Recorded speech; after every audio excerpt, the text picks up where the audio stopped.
What's going on, everybody, and welcome back to From the Bench. I'm your host, Will Meadows, and today is our Thursday edition of the show. We're going to be having a preview of what Florida brings to the table this weekend entering Neyland Stadium.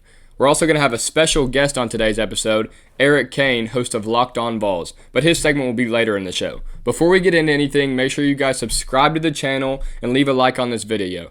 Also, comment your score prediction for this weekend's game. And let's really just get straight into it. So, the elephant in the room with Florida's offense is they play two quarterbacks, which I genuinely don't think works at any level of football, much less the SEC. I think a quarterback's meant to get into a flow of the game, and to be playing two of them, it's kind of hard to do that. DJ Lagway didn't play very much last week. He only threw 4 passes against UCF. But we'll see. You never know with Billy Napier. You never know what you're going to get out of Florida and that offense, especially this year. Graham Mertz and DJ Lagway are two totally different players. DJ Lagway is the highly touted freshman, the highest-ranked quarterback and highest-rated player out of this past class. And Graham Mertz is the exact opposite. Had a bad career in the Big Ten, transferred to the SEC where a lot of people didn't think he'd be very good. Had a pretty solid year stat-wise last year, and he's in his fourth year of college football, and he's like an old man, DJ Lagway. So we're gonna see. He played a pretty good game against Mississippi State 2 weeks ago. He didn't play bad against UCF last week. They didn't score a point in the second half, so I guess no quarterback played extremely well. But because you can't go a whole half without scoring. But they did end up beating UCF. People are starting to realize UCF isn't a very good football team outside of their running back, R.J. Harvey. But I don't think the Vols will struggle with the two-headed monster they have, I guess you'd call. I don't think they'll struggle with it at all. I think that James Pierce is going to have a day against that Florida offensive line. I think that the whole defensive line is going to get after it, and I think Jermod McCoy is going to have a bounce-back game. Speaking of Jermod McCoy, the Florida Gators' leading receiver right now is Elijah Badger, but their best receiver, in my opinion, is coming back this weekend, Eugene Wilson. He played pretty good against us last year until I think he got hurt in the first half, but he's coming off of an injury this week, so it'll be interesting to see how close he is to 100%, if he is 100%, if he's in football shape, because we know that that's not always the case coming off of an injury. So it'll be interesting to see how he plays this weekend. But I think the Vols, they shouldn't have a problem stopping this Florida offense this week. I don't think they're a very good offense. They've struggled to get the running game established this year, but I just don't think the Vols should struggle with them at all. But again, it's Florida versus Tennessee, so who knows?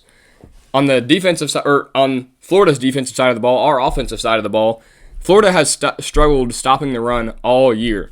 A couple weeks ago when they played Texas A&M in that big rain delay, Le'Veon Moss, the running back for Texas A&M, ran all over them, and they've struggled stopping the run all year. So hopefully Dylan Sampson can get his legs turning and get the run game started early.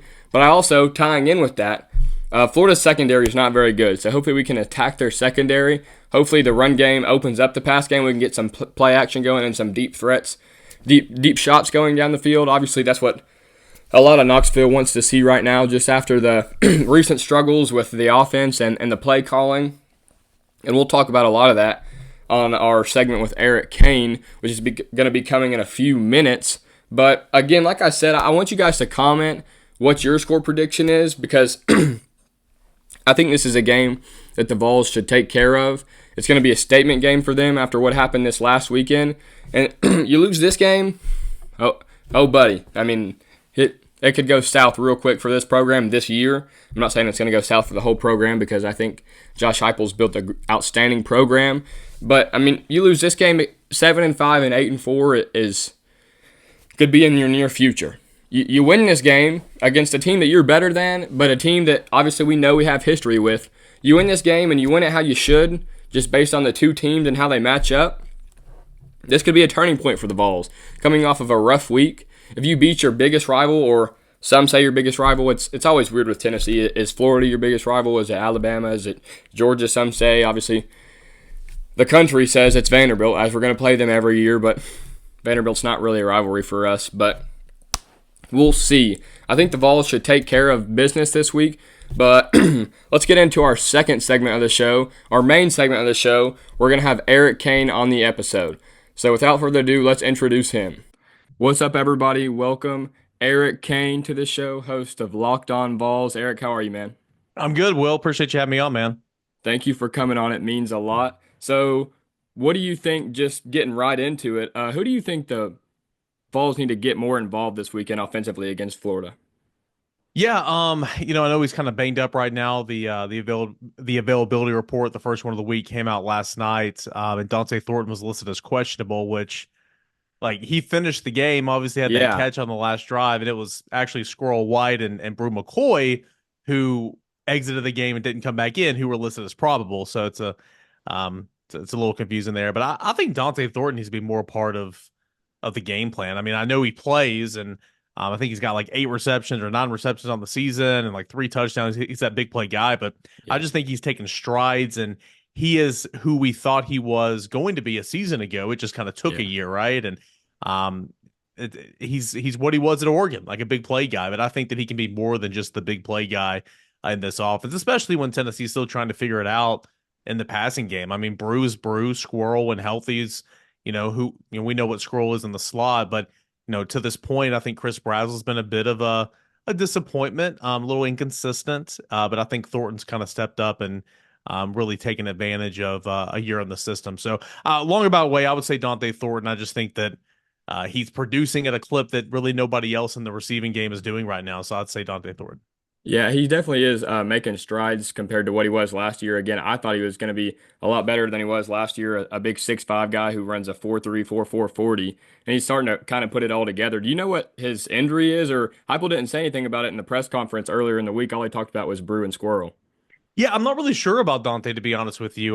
Because during the game, so much is going on. Like when I'm there covering it, that you miss a lot of things. And then I went back on the rewatch, and I mean, I watched it and I listened to the commentary and everything. But I mean, Thornton still was back in there on the last drive, and he made a Yeah, catch. So like, yeah, we'll see. Squirrel is more of a shoulder situation. Brew, it's kind of midsection, something with his hand as well in the fingers. But I think Brew's gonna obviously him and Squirrel both listed as yeah. probable. I think Brew is gonna try to give it a go no matter what. I'm kind of here on a win like recording this on Wednesday. On a Wednesday night, I'm kind of surprised that Squirrel White was listed as probable to be completely honest with you. I figured that would be a questionable, but Yeah. I know kind of what those are. I don't really know what much of Dante Thornton's is, to be honest with you.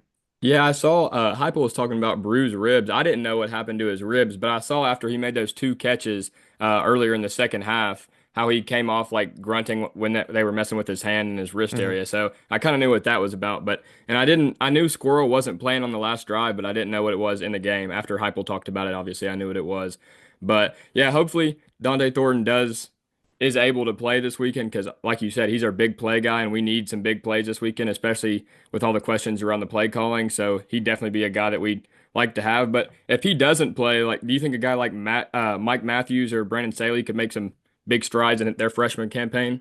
Yeah, I think Mike Matthews for sure. I mean, fans are just clamoring. 5-star freshman, five. We want to see him, and like you see what Ryan Williams, who's only 17, by the Yeah, way, you're seeing what he's doing over at Bama, and you're just like, man, like let's come get our on, guy involved. Yeah, yeah, like so, Tennessee. I still think. I mean, obviously the passing game is going through some big time issues right now, and I think it's stemming from protection. To be honest with you, yeah. um, but I like Tennessee's makeup a wide receiver. I do, and I understand why Mike Matthews is kind of on the outside looking in, but he's super talented. I think there's versatility in this game. He's an outside wide receiver, but can play the slot. He actually caught his touchdown against Kent State playing in the slot. So Hmm. there's some versatility there. Say Squirrel were to miss this Saturday or whenever, Nimrod would be in that guy, but Mike Matthews could also play Would that get some slot. reps. Braylon Staley, had a really great spring and then got banged up a little bit, and then was banged up in fall camp. So I think he's just kind of behind a little bit. But I think Mike Matthews' role is going to continue to increase, and it might just be accelerated this weekend depending on who's available. For Tennessee's three battered and bruised wide receivers. Yeah, I think he's definitely one of the more versatile guys we have because, like you said, like he kind of has more of a slot body, but Mhm. his just versatility and able to go make a play with the ball in his hands and to go get the ball out of the air, I feel like he's definitely an outside guy. Um, who do you outside of him, like, do you think we need to get a guy like Peyton Lewis more involved, or even Cameron Seldon? Obviously, Deshaun Bishop has had a great year, and kind of out of nowhere because we thought Cam Seldon would be the running back too, but he got banged up, and Deshaun Bishop just made the most of his time. Do you think they could get Cam Seldon or a guy like that more involved this week? Yeah, I mean, I'm kind of interested to see what it looks like because, last week Tennessee couldn't get the offense rolling. It was, a lot of punts, and Tennessee obviously was shut out in the first half. And so I don't want this to sound wrong because you're always trying to make the most of your drives, but it was Dylan Sampson time. Like Dylan Sampson Yeah. needed to get in there and get things going, and Deshaun kind of was sprinkled in there. When Tennessee's got that thing rolling and they're scoring points and they're moving the football, I think that backfield can kind of open up a little bit, much like you saw in years past with Small and Wright and Sampson. So, I mean, I'm like everybody else, man. I want to see Cam Seldon play. There's a reason he was so heavily coveted, right? I mean, Yeah. the Debo Samuel comparisons. He is so big, yet he plays running back, and Yeah, because he had came in kind of like an athlete, just playing everywhere. Granted, he played 1 or 2A football in Virginia and was yeah. scoring like 5 touchdowns a game, and most guys at that level are doing that. But you're right, he's a big body for the position he plays. Yeah, and I've heard a lot of fans this week say, "Well, I mean, he's so big, why not put him in there for pass protection purposes only or something?" I'm like, I don't know where he's at in that regard.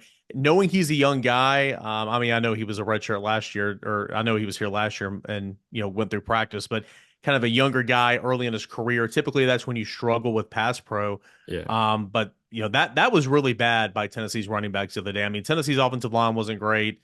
Tennessee's tackles were very not Not good. good. Tennessee's right guard had a tough night. But I'm throwing the running backs in there as well. I mean, there was one play specifically on a sack where they brought two on the right side. Tennessee's running back was looking to the left, and this guy just came scotch free and made a sack. Like that tells me that the ID was wrong. Like they were not counting off properly. So, um, that's got to be fixed first and foremost. But we'll see about Cam Seldon. I don't think Deshaun Bishop has done anything outside of missing a few blocks in pass pro. So let me take that back. Yeah. They kind of once that we give the coaches reason to say, all right, your time's done. Let's put in Cam Seldon. I think he's done, like you said, a really nice job to begin the season. But the last two games, if any of that's indication, I mean, it's pretty much 85% Dylan Sampson and 15% somebody else. So Yeah. as long as Sampson's getting his carries, I think he's one of the most dynamic players in the Southeastern Conference. He's easily Tennessee's best player right now. So as long as he continues to go and get his, then I think Tennessee will be okay. Yeah, I'd like to see him get in, but some guys that I'd like to kind of see, just not the obvious names like that, or somebody that we've talked more about, but some like Ethan Davis, more of a vertical threat at the tight end position that we have.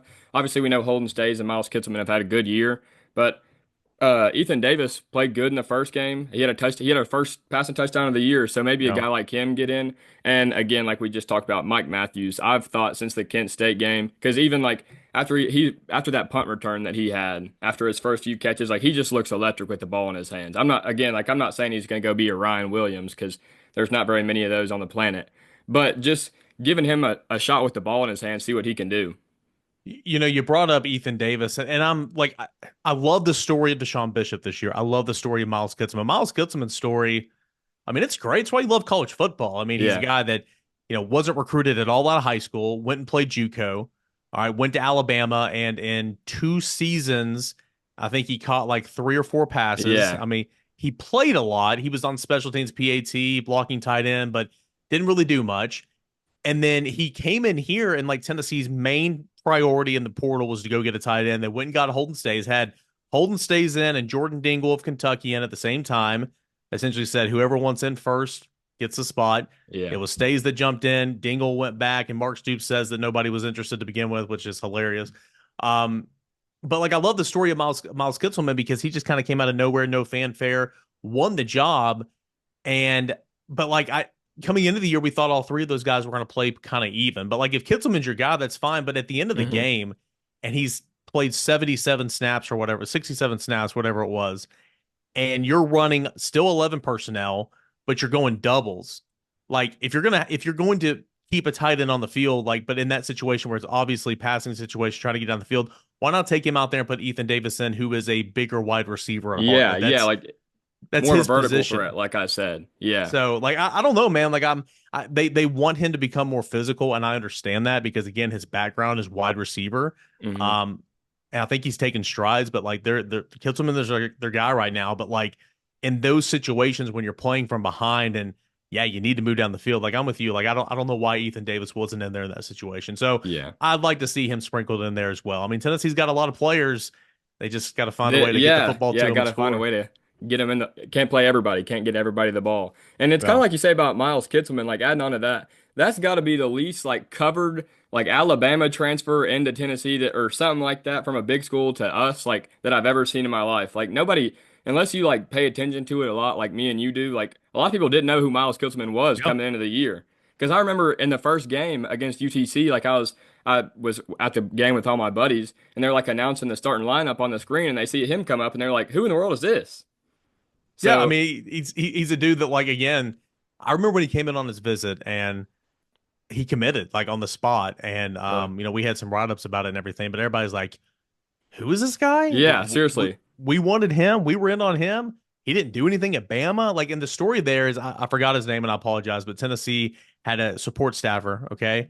And he was on this team. He was on the staff last year and a little bit over the offseason. And he went, and I think he's the wide receiver coach now at Old Dominion, but hmm he coached Kitzelman in junior college. And so hmm. when Kitzelman entered the portal from Bama, he Yeah, went to bat for him and said, "Hey, this guy can play. He can play in space. Bring him in, see what he's got. Like I'm telling you, I'll vouch for him." He's here now, and obviously Kitzelman's having a great year. And I mean, if he continues to play where he is, I mean, he'll get a shot at the NFL. Like I'm yeah, not for saying he'll be sure. drafted, Big, but yeah, he'll, he's a big body too. yeah. So Yeah, that's an it's NFL body. a great story. But still, like I mean, I think they can afford to play Ethan Davis some more too. Yeah. So, with all that game planning and personnel talk, what is your prediction, and what do you think is going to happen this weekend against Florida? I think coming to home is going to help Tennessee an awful lot. I think Tennessee, until proven otherwise, and I get they just won on the road at Oklahoma, but until proven otherwise, Tennessee's got some road issues. Yeah, seriously. You've seen it 3 years in a row. Tennessee being the favorite, going on the road, losing to an unranked team. I think they struggle with pre-snap communication. Not as much at Oklahoma again, but the other night you saw it. False starts, illegal procedures, stuff like that. Yeah, All that is going to help when you come home because obviously it's not loud when you're on offense. You can yeah, communicate, and I think that's going to help with tempo. Winning first down a little bit more, not being penalized, getting to the line. yeah, Getting your tempo back and being kind of more who yeah, you are. Also need to protect, and I we'll see. Like I think the more like Lance Hurd didn't play hardly at all in fall camp, and he didn't play. He played like 2 quarters against UTC and played like 2.5 quarters against NC State, and then yeah. didn't play again until last weekend. So obviously he's not in playing shape. I mean, the only way you're going to get in playing shape is to play. And And that's like so, I was saying on my last show, like it wasn't that he was necessarily like playing a bad game from the offensive tackle perspective, but I said it on the last show, he looked like he was moving in slow motion.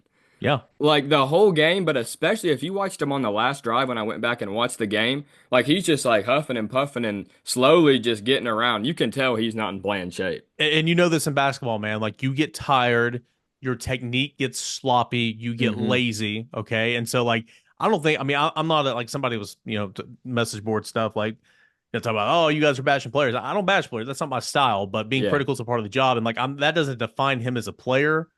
But that was him the other night, and I think Yeah, Lance Hurt's going to seriously. be great. Yeah, But for he real. he wasn't great against Arkansas. So he needs to continue to play. He needs to stay on the field and continue to get in shape. John Campbell, man, he's going to be playing banged up all year long. But like those Yeah. guys have got to figure it out. Jonathan Spraggins got to figure it out. Um, I think Tennessee's going to have a better game at home. I think Tennessee's going to run all over Florida because Florida, who was better last week against the run, they gave up 310 against A&M, gave up 240 against Mississippi State. So I think Tennessee's Yeah. going to run the ball and then build off that. We're going to see some explosives in the passing game. It's always wild. It's always wacky. It's Tennessee, Florida. Tennessee's been the better team so many times and just found ways to lose this game. Yeah. I know it's been a bummer of a week and all that, but I don't see Tennessee messing this one up. I like Tennessee to win. I'll probably pick it like 35-21 or 24. I think Florida will cover just because It's Florida. Yeah. Florida's never going to go away, right? But Yeah. I think Tennessee wins. Yeah, so do I. And it's like you said, how you think they're just going to run it down their throat. I was watching the last two games they played against like Mississippi State is who it Mhm. was 2 weeks ago, and then UCF this past week. They were struggling to get, and I saw it something on three. They're struggling to get defensive play calls in. Yeah. And I don't know what it was with UCF. Like Gus Malzahn used to be an up-tempo coach when he was at Auburn, but like now he's kind of just stopped that. And it was almost like they were just like, "Here, y'all get your defensive play, and we'll wait on you, but and then let us know when you're ready." But and UCF just wouldn't snap the ball. We'll just hand off to Dylan Sampson, and he'll go for 8 yards before they can even notice. Yeah, I think Samson's going to have a really big day, and hopefully in return, Tennessee with Deshaun Bishop or Cam Selton or whoever can kind of fall in those footsteps. I just think obviously college football playoff hopes.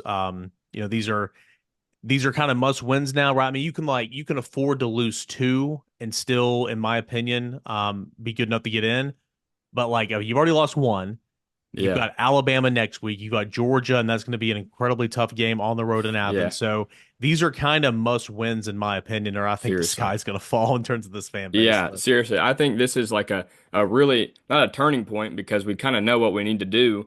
But you lose this game, 7-5 and 8-4 is very possible because you lose a game like this, you can lose the locker room, you can lose a lot of things with a loss on this one. But you're right. I do think hopefully, like everybody says, like there's always the skeletons in the closet with Florida on it doesn't matter how bad they are or how good we are or vice versa. Like it's Florida. But I do think this year defensively we're not the same team that we've been since I've been alive, like I've said mm, before.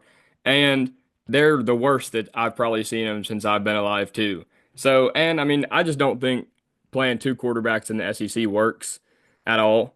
And they'll just continue to do it. But again, I said on the last episode, they're trending up from there wasn't really anywhere to trend after where they were a couple weeks ago yeah, and we're trending down. But again, I do think we're a better team. I think that we won't cover. Like you said, I commented on some posts about it, and I said this is the easiest bet ever. And I've already got a bunch of comments saying like you don't know, like you're just trying to be negative about it. And I was like, okay. I mean, you don't. I'm not gonna bet on it, so it doesn't matter for yeah. me.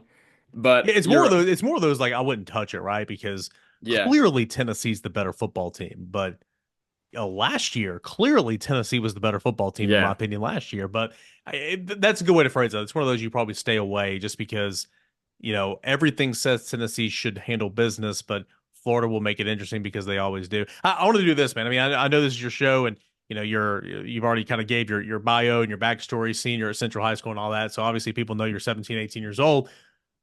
Math here. How old were you in 2016? uh, I was Do you, 9. when Tennessee beat Florida at home? Yeah, I was 9. Gosh, man, that's wild. And then of course that Tennessee beat Florida at home in 22 just a couple years ago. Yeah, And then in '04, the last time Tennessee beat Florida. Gosh, yeah, you were born. You had to be what, 3 or no, 4 I years old, right? wasn't. I was born 2007. Yeah, it's I was at that so game. it's really. I was at that game. I remember that game. My buddy and his dad left to go get the car because they wanted to beat traffic, and me and his mom stayed, and Will Haight kicked that game-winning field goal. But man, that's wild. So you have literally seen Tennessee beat Florida twice in your Yeah, life. yeah. And I can like really, really like obviously I remember 2016, but really remember the whole game Yeah. once. So, and I remember that one very well because Kamal Hadden with the game Yeah. sealing interception. Yep.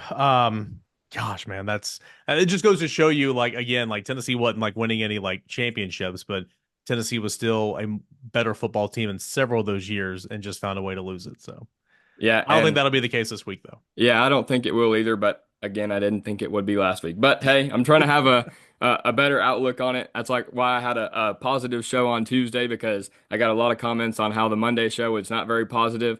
So I'm going to keep it positive. I do think Tennessee's going to win, and I think they win by about 2 touchdowns. I can see it, especially at home. I can definitely see it at home and Yeah, Checker Nealon at night, and it'll it'll be be electric. It'll be electric. it'll be super loud when Florida's on offense, and they didn't score in the second half against UCF, so it's they're Yeah, trending upward a little bit, like you said, but it's there's not nowhere very else to high. go. Yeah. Yeah. Well, thank you so much, Eric, for joining the show. Make sure you guys go watch his podcast. It's Locked On Vols on YouTube. It's a great one. Uh, thank you again for coming on the show and go Vols. Hey, thanks, buddy.